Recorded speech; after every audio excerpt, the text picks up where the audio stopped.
आप सभी को जय श्री कृष्णा, राधे राधे। देखिए, माघ मास की शुक्ल पक्ष की जया एकादशी का व्रत कब रखा जाएगा। इस दिन अगर घर में लड्डू गोपाल विराजित है तो हमें किस प्रकार से उन्हें स्नान कराना है, किस प्रकार से सेवा करनी है। और अगर घर में लड्डू गोपाल विराजित है, हम उन्हें यह खास स्नान कराते हैं और इनकी ये 2 सेवाएं करते हैं। उन्हें कुछ चीजें जो जया एकादशी के दिन हम समर्पित करते हैं, उसे जया एकादशी का जो पुण्य फल है वो और अधिक बढ़कर हमें प्राप्त होता है। कहते हैं कि जया एकादशी के दिन अच्छी तरह से व्रत करने से उसका शुभ फल इतना होता है कि इंद्रदेव भी उस भक्त का सम्मान करते हैं जो जया एकादशी के दिन पूरे भक्ति भाव, नियम और व्रत के पालन के अनुसार ही बहुत ही अच्छे ढंग से पूरी विधि के अनुसार जया एकादशी के दिन ठाकुर जी की सेवा करता है, लड्डू गोपाल की सेवा करता है, तो कहते हैं उस व्यक्ति का सम्मान इंद्रदेव भी करते हैं। यानी इतना ज्यादा पुण्य फल उस व्यक्ति को प्राप्त होता है। तो आज इस वीडियो में मैं आपको लड्डू गोपाल के अगर घर में विराजित है, किस प्रकार से उन्हें विशेष स्नान कराना है, किस प्रकार से उन्हें विशेष भोग समर्पित करने हैं, कौन सी चीजें उन्हें समर्पित करने से आपको जया एकादशी का पुण्य फल कई करोड़ों गुना प्राप्त होगा, साथ ही साथ किस दिन जया एकादशी का व्रत रखा जाएगा और किस दिन पारण किया जाएगा। बहुत सारी जानकारी आपको इस वीडियो से मिलने वाली है, तो वीडियो को बिल्कुल भी स्किप मत करना, क्योंकि एक भी जानकारी छूट गई तो आपको जो है एकादशी के व्रत का पूरा फल प्राप्त होने से वंचित होना पड़ेगा। कि छोटी छोटी चीजें होती है, अगर हमारी वो छूट जाए उसी से हमारे व्रत पर, विधि पर बहुत ज्यादा प्रभाव पड़ता है। तो हमारे साथ बने रहिए। वीडियो शुरू करने से पहले अगर आप लड्डू गोपाल भक्त हो, ठाकुर जी की सेवा करते हो, तो कमेंट बॉक्स में राधे राधे जरूर लिखे। जैसा कि हम बताते हैं, एक बार राधे राधे लिखने का फल आपके कोटि कोटि पाप नष्ट कर देता है। तो राधे राधे लिखने में इतना समय नहीं लगता, प्रेम से लिखिए राधे राधे। तो चलिए बताते हैं आपको। देखिए, माघ मास के शुक्ल पक्ष की जया एकादशी, उसका व्रत रहेगा 29 जनवरी 2026 को। हालांकि एकादशी शुरू हो जाएगी 28 जनवरी को दोपहर 4:35 से और यह रहेगी 29 जनवरी दोपहर 1:55 तक। तो चावल आपको दोपहर के भोजन में 28 तारीख से ही ग्रहण नहीं करने हैं। 29 तारीख को जो व्रत रहेगा, कई लोग पूछते हैं कि हम क्या 29 को चावल खा सकते हैं। देखिए, आप 29 को ही नहीं बल्कि 28 तारीख को भी आपको चावल का सेवन नहीं करना चाहिए। यानी 10वीं तिथि के दिन भी आपको चावल का सेवन नहीं करना चाहिए, तभी बहुत ज्यादा पुण्यफल प्राप्त होता है। और देखिए, 29 तारीख को जो एकादशी है हमें उद्या तिथि में मिल रही है। दूसरा द्वादशी युक्त एकादशी है, द्वादशी का स्पर्श भी 29 तारीख को एकादशी को मिल रहा है, जो बहुत ही ज्यादा शुभ होता है। इसको हम भीष्म द्वादशी भी कहते हैं। जैसे हमारे शास्त्रों में कहा गया है, हेमाद्रि ग्रंथ में यह लिखा हुआ है, सर पाप हरा शुभा, यह सभी पापों को हरने वाली है और अत्यंत शुभ होती है। तो आप 29 तारीख को ही जो है जया एकादशी का व्रत रखिए, जिसकी महिमा स्वयं श्री कृष्ण भगवान ने युधिष्ठिर को बताई थी। जया नाम सर्व पाप हरा परा, इसका अर्थ है कि माघ मास में शुक्ल पक्ष में जो एकादशी होती है वह जया नाम से विख्यात है और यह सभी पापों को हरने वाली सर्वोत्तम तिथि मानी गई है। हमारे श्री कृष्ण भगवान जो है जया एकादशी की महिमा बताते हुए स्वयं कहते हैं कि एकादशी जो है, यह जया एकादशी बहुत ही पवित्र है, पापों का नाश करने वाली है, मनुष्यों की कामना की पूर्ति करने वाली है। यानी इस दिन आप जो भी संकल्प लेकर व्रत प्रारंभ करते हो, सोच विचार कर जो भी करोगे, यह काम हो जाए या मेरी यह मनोकामना पूरी हो जाए। कोई धार्मिक इच्छा होती है किसी धाम पर जाने की, तो कहते हैं कि व्रत से, इस व्रत को करने से वह पूरी हो जाती है। श्री कृष्ण भगवान कहते हैं कि यह भोग और मोक्ष दोनों प्रदान करने वाली एकादशी है। स्वयं ठाकुर जी ने युधिष्ठिर को यह बताया था कि यह मोक्ष और जो है भोग दोनों प्रदान करने वाली एकादशी है। तो इस दिन आपकी जो भी मनोकामना होती है वह अवश्य ही पूरी होती है। बस आपको विधि के अनुसार ठाकुर जी को भोग लगाना है, स्नान कराना है और उनकी सेवा करनी है। ब्रह्म हत्या जैसे पाप को भी नष्ट करने की सामर्थ्य है जया एकादशी में। तो जया एकादशी का व्रत अवश्य ही कीजिए। और अगर आप जया एकादशी का व्रत नित्य नियम के साथ करते हो, बड़े ही प्रेम और श्रद्धा विश्वास के साथ करते हो, तो आपको यह मोक्ष प्रदान करती है। यानी मोक्ष प्रदान करने वाली एकादशी भी जया एकादशी को कहा गया है। तो देखिए अब बताते हैं कि जया एकादशी के दिन आपको क्या करना है। सुबह उठकर आपको सबसे पहले गंगा जल डालकर और थोड़े से तिल डालकर स्वयं स्नान करता है। इससे आपको तीर्थों में स्नान करने जितना ही पुण्य फल प्राप्त होता है। उसके बाद अपने प्यारे से ठाकुर जी को जगाना है। अगर घर में ठाकुर जी है तो ठाकुर जी की सेवा करते हुए एकादशी का व्रत करना है। अगर आपके पास लड्डू गोपाल नहीं है, ठाकुर जी नहीं है, तो आप जो है विष्णु भगवान का कोई चित्रपट रखकर या फिर श्री कृष्ण भगवान का कोई चित्रपट रखकर अपने जो है एकादशी की चौकी लगा सकते हो। मंदिर में भी आप पूजा कर सकते हो। बस आपको आसन बदलना है, पीले या लाल रंग का आसन बिछाना है। घर में अगर लड्डू गोपाल विराजित है तो जया एकादशी के दिन ठाकुर जी को यह विशेष स्नान अवश्य ही कराना है। तो मैं आपको बता देती हूँ कि किस प्रकार से आपको ठाकुर जी को स्नान कराना है। देखिए, जया एकादशी के दिन जो है जायफल का विशेष महत्व होता है, जैसे सुपारी और जायफल। तो ठाकुर जी के स्नान जल में आपको जायफल अवश्य ही डालना है। एक लोटा साफ सुथरा जल लीजिए, उसमें आपको जैसे कि मैंने बताया है तांबे या पीतल का ही लोटा लीजिए या फिर आप दक्षिणावर्ती शंख ले सकते हो। सिंपल शंख भी आप ले सकते हो, बहुत ही ज्यादा उत्तम होता है। अगर आपके पास शंख नहीं है तो फिर आप कोई है पीतल या तांबे का, चांदी का पात्र ले लीजिए। उसमें आपको जो है साफ जल लेना है। तुलसी दल हम जो है पहले दिन तोड़ कर रखते हैं, वह अवश्य ही डालना है। तुलसी दल नहीं है तो तुलसी की लकड़ी भी आप डाल सकते हो। आपको एक जायफल अवश्य ही उस स्नान जल में डालना है। एक सुपारी आपको डालनी है। लौंग का जोड़ा आपको अवश्य डालना है। शहद आप डाल सकते हो, शहद की जगह आप गुड़, शक्कर, मिश्री कुछ भी मीठा आप डाल सकते हो, लेकिन आपको मिष्ठान अवश्य ही डालना है। जया एकादशी के दिन जायफल से ही ठाकुर जी को अगर स्नान कराते हैं तो उसका बहुत ज्यादा विशेष फल प्राप्त होता है। जायफल से ठाकुर जी को स्नान कराने से भूत प्रेत बाधा और नकारात्मक बंधन से मुक्त होते हैं भक्त। इसलिए कहते हैं कि पापों के नाश और आत्म शुद्धि के लिए उनके स्नान जल में आपको एक जायफल और एक सुपारी आपको अवश्य ही डालनी है। ये सब चीजें डालने के बाद आपको ठाकुर जी को पूरे विश्वास, प्रेम और श्रद्धा के साथ स्नान कराना है। देखिए, जया एकादशी के दिन अगर आप जायफल डालकर ठाकुर जी को स्नान कराते हो तो उससे आप अपने मन पर विजय भी पा सकते हो। जया यानी विजय। जायफल मन को स्थिर करता है और जया एकादशी मन और इंद्रियों पर विजय देने वाली मानी जाती है। इसलिए ठाकुर जी के स्नान जल में अगर सुपारी भी नहीं है तो एक जयाफल आप अवश्य डालिए।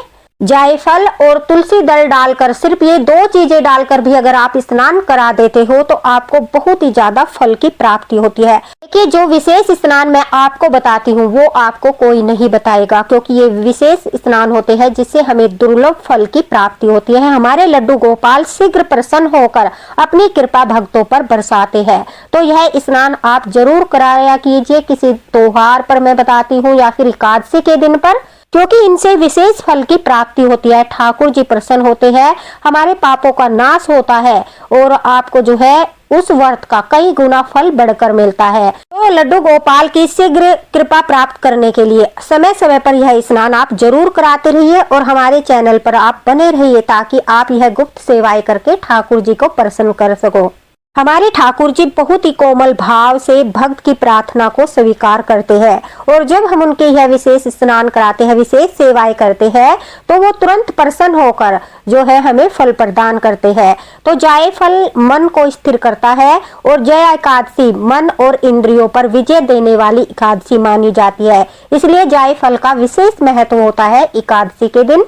सभी चीजें आप जो है पात्र में डालकर इन चीजों से ठाकुर जी को ओम नमो भगवते वासुदेवाय नमः इस तरह से बोलते हुए आप उन्हें स्नान कराइए। अगर आप बोलते हुए स्नान कराते हैं, मानसिक रूप से स्नान कराते हैं, तो भी इसी प्रकार से आप स्नान कराइए। किसी बच्चे से आप स्नान करा सकते हो अगर मासिक धर्म से हो, लेकिन जया एकादशी के दिन आप यह चीजें डालकर ठाकुर जी को विशेष स्नान अवश्य कराए। फिर आपको जया एकादशी का जो है फल बहुत ही दुर्लभ प्राप्त होगा, आपके बहुत से पापों का नाश होगा। के बाद ठाकुर जी को जो है आप वस्त्र धारण कराइए, उनका श्रृंगार कीजिए और ठाकुर जी को जो है चौकी पर विराजमान कीजिए। वहां पर आपको गणेश जी भगवान की मूर्ति अवश्य रखनी है, या फिर कोई चित्रपट रख लीजिए, या सुपारी पर कलावा लपेटकर गणेश जी भगवान के रूप में आप रख लीजिए।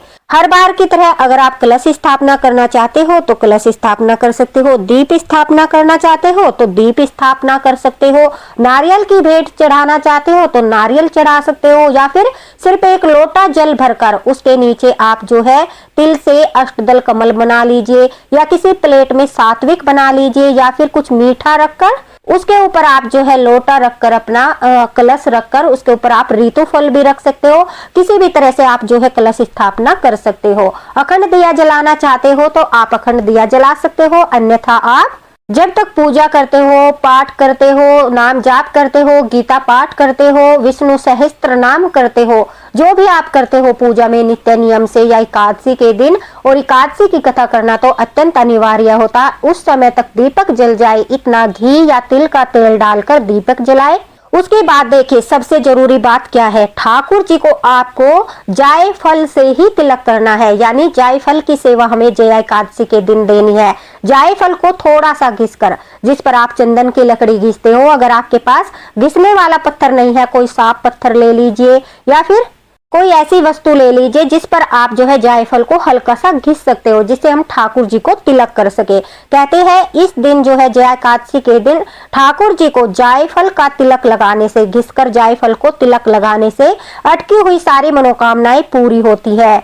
घर का वातावरण शुद्ध होता है, मन और बुद्धि पर आप नियंत्रण पा सकते हो। आपका मन जो है वो कभी भी नहीं भटकेगा, पूजा पाठ में स्थिर रहेगा। लड्डू गोपाल की विशेष कृपा प्राप्त होती है। जायफल से ठाकुर जी को तिलक करने से मन की एकाग्रता और शांति आपको मिलती है। जो मन में चंचलता होती है, डर होता है, तनाव होता है, वह भी आपका शांत होता है।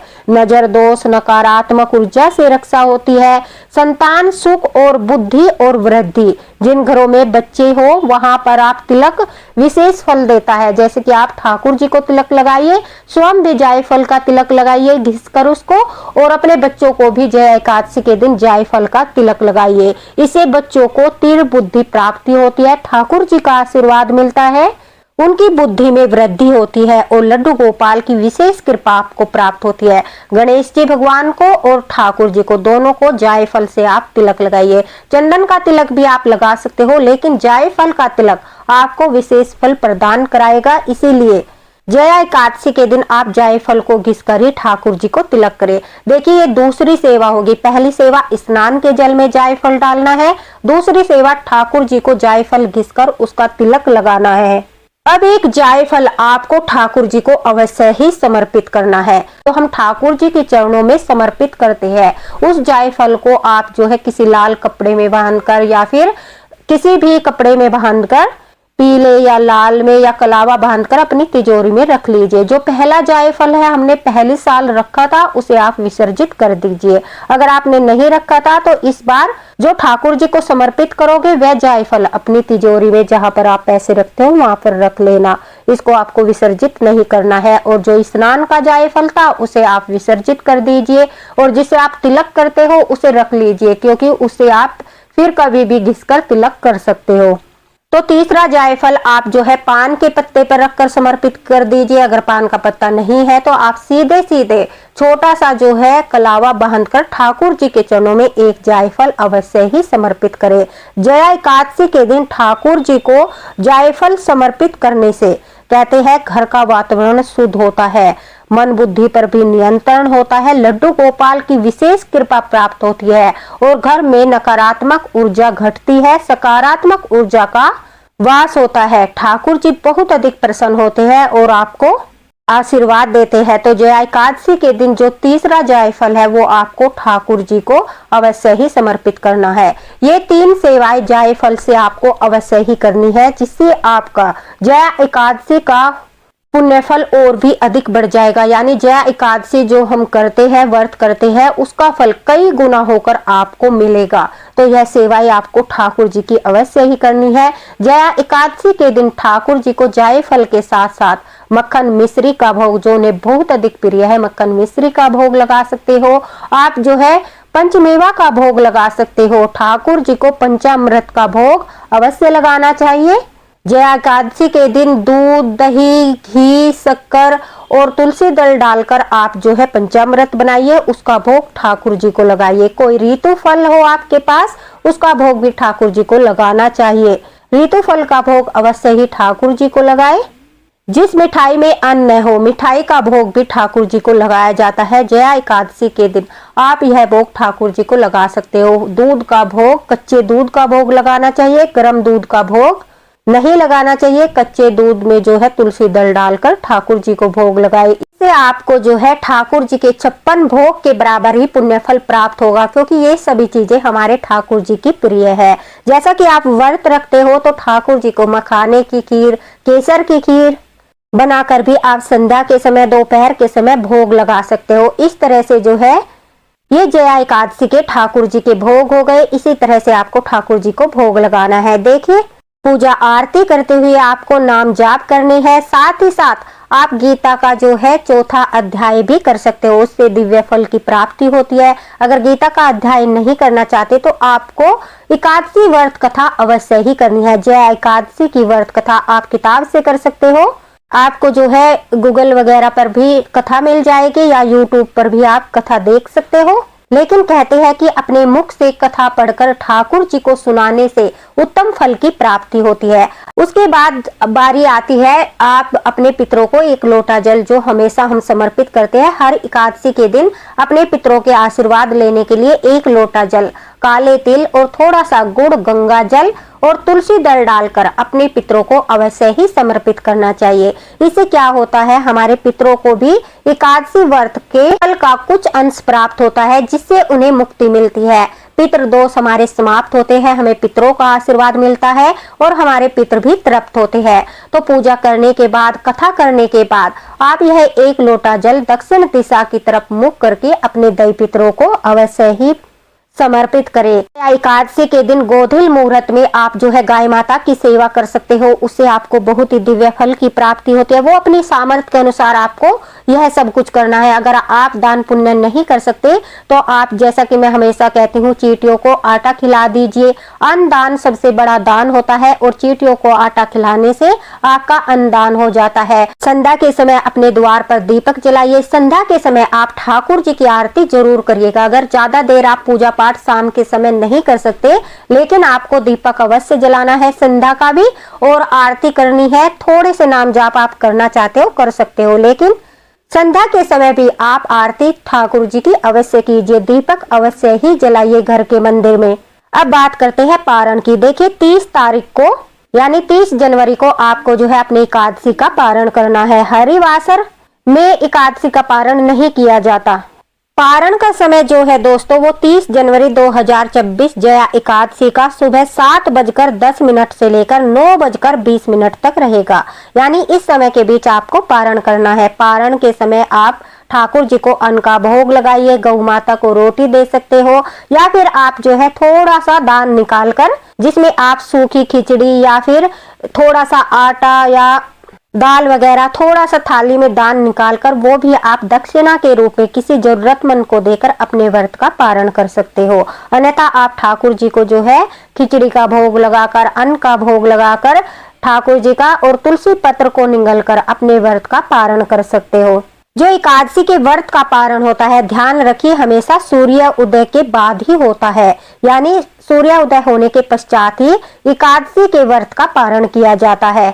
और सबसे जरूरी बात, काफी सखियां पूछती है कि हम व्रत खोलने के तुरंत बाद ही क्या खाएं। देखिए, आपको तुरंत व्रत खोलते ही सात्विक भोजन का ही सेवन करना है। यानी आपको सात्विक भोजन खाना है। ठाकुर जी को जो भोग लगाया है प्रसाद के रूप में ग्रहण करके आप अपने व्रत का पारण कर सकते हो। इस तरह से अगर आप जो है जया एकादशी के दिन ठाकुर जी की सेवा करते हो, लड्डू गोपाल की सेवा करते हो, उन्हें विशेष भोग लगाते हो, जायफल समर्पित करते हो, और यह सभी काम करते हुए ठाकुर जी की सेवा करते हुए सच्चे मन से आप जया एकादशी का व्रत करते हो, तो ठाकुर जी बहुत अधिक प्रसन्न होते हैं और आपको जया एकादशी का संपूर्ण फल प्राप्त होता है। यह थी जया एकादशी से जुड़ी जानकारी। लड्डू गोपाल का स्नान, भोग और किस प्रकार से उनकी सेवा करनी है, किस प्रकार से उन्हें विशेष स्नान कराना है। इसी तरह के वीडियो पाने के लिए हमारे साथ बने रहिए। अगर आपको कुछ पूछना है तो आप कमेंट बॉक्स में पूछ सकते हो, आपको तुरंत रिप्लाई मिलेगा।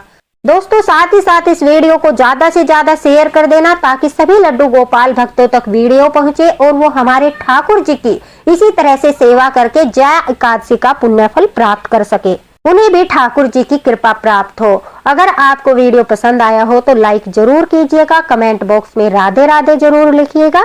मिलते हैं अगले वीडियो में अगले मार्गदर्शन के साथ। लड्डू गोपाल की कृपा आप सभी पर बनी रहे। राधे राधे, जय हरिवंश।